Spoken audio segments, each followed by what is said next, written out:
You hear the name Karl Marx, and right away it sparks debates, it sparks ideas of revolution and entire political systems. But beyond all the isms, there's a really powerful and systematic philosophy. And if you want to understand power, society, or the state, well, you just can't ignore Marx. His ideas are absolutely foundational.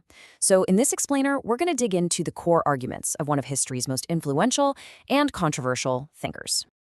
To really get Marx, you've got to picture the world he was living in, the 19th century. This was the peak of the Industrial Revolution. Factories were popping up everywhere, churning out goods at a scale nobody had ever seen. But all this progress, it was built on the backs of human suffering. We're talking about 16-hour workdays, brutal conditions, even for little kids. Cities were just exploding, becoming these overcrowded, filthy places to live. It was a world of shocking contrasts, the kind you just couldn't look away from. And this is the paradox that drove pretty much everything Marx ever wrote. How on earth could a system that was creating unimaginable wealth also be producing such widespread, soul-crushing poverty? He wasn't just looking for someone to blame. He was trying to find a scientific explanation for how the system itself worked.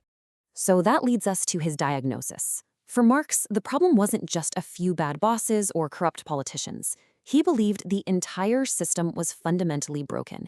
And to prove it, he came up with a radical new way of looking at history, a lens to see the hidden machinery of power working just under the surface of society.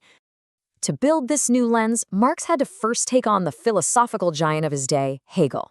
Now, Hegel's idea, known as idealism, was that history is all about a grand clash of ideas. Our thoughts, our consciousness, that's what shapes the world. But Marx, he came along and flipped that whole thing completely on its head. He said, no, you've got it backwards. It's the material world, our economic conditions that shape our ideas, our politics, our everything. So Marx's big framework has this kind of dense-sounding name, Dialectical Materialism. But don't let that fool you. The core idea is actually pretty straightforward. Materialism just means we're focusing on real, physical, economic stuff. Dialectical means that history moves forward because of conflict. So you put them together, and you get his central theory. All of human history is basically the story of different social classes fighting over who controls the economy. To help us visualize this, Marx gives us a really useful model for looking at any society. It's called the base superstructure model. I want you to think of it like the architectural blueprint for how a society is built, and more importantly, how it keeps itself standing. Okay, so the model is pretty simple.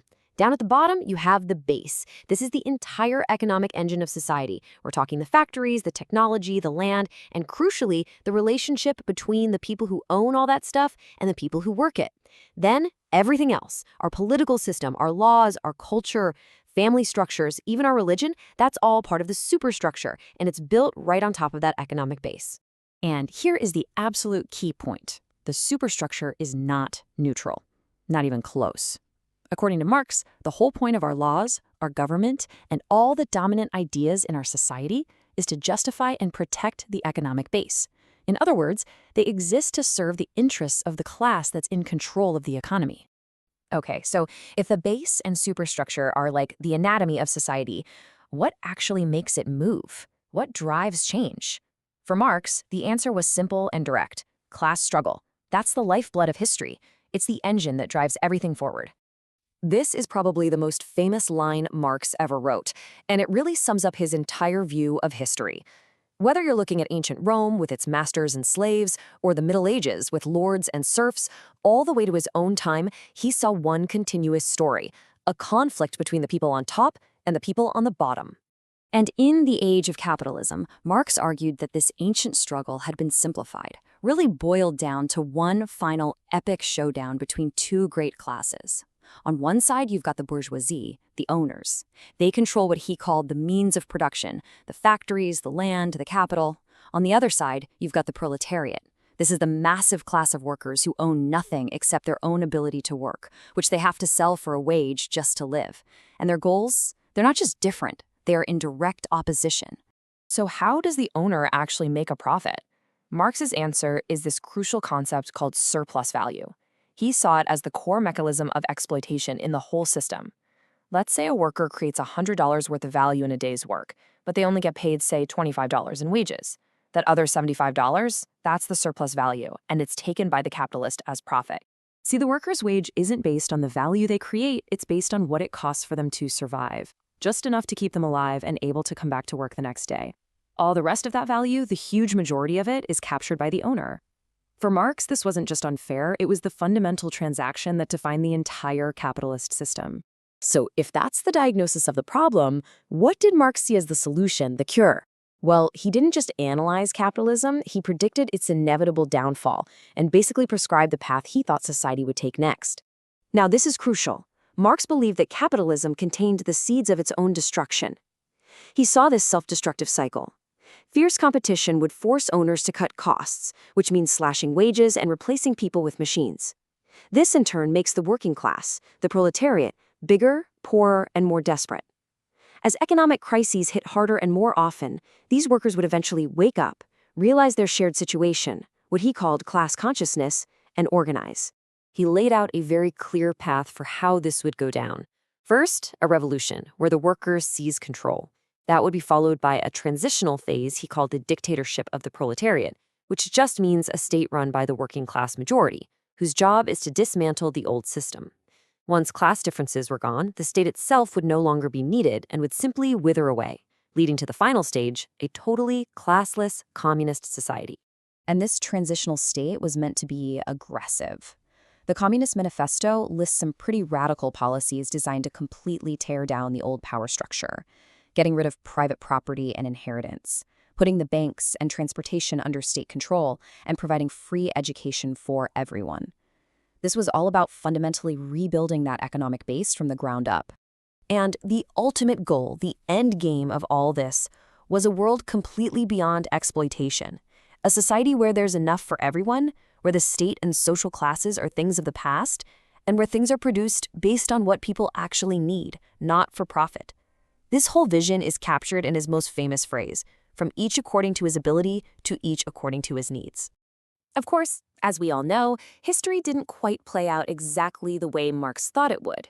So in our final section, let's take a look at the critiques of his ideas and think about why they're still so relevant and debated today. Marx's analysis, it touched on everything, and it was often deeply controversial. Take his view on religion, summed up in that famous line about it being the opium of the people. For Marx, religion was a key part of the superstructure. He saw it as a kind of painkiller that dulled the suffering of the workers by promising them a reward in the afterlife, which kept them from fighting for a better life right here on Earth. It's this kind of sweeping claim that, along with his economic predictions, drew a lot of fire. Okay, let's do a critical evaluation. A lot of Marx's specific predictions have been seriously challenged by history. Capitalism turned out to be way more flexible than he imagined. It adapted with things like the welfare state and labor unions. The middle class actually grew instead of vanishing. And the big Marxist revolutions? They didn't happen in advanced industrial countries like Britain or Germany. They happened in largely agrarian societies like Russia and China. And maybe most critically, that transitional state, the dictatorship of the proletariat, it never withered away. In many cases, it just became a permanent, oppressive government. And yet, and this is a huge and yet, despite the fact that many of his predictions were off, Marx's method of analysis is still incredibly powerful.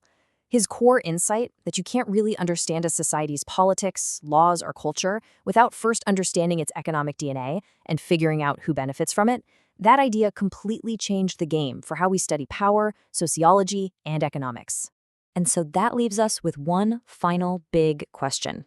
Maybe the real value of Marx today isn't in his answers, which were often wrong, but in the questions he forced us to ask. In a world with staggering wealth and equality, where corporate money flows through politics, his relentless focus on who owns what, who works for whom, and how economic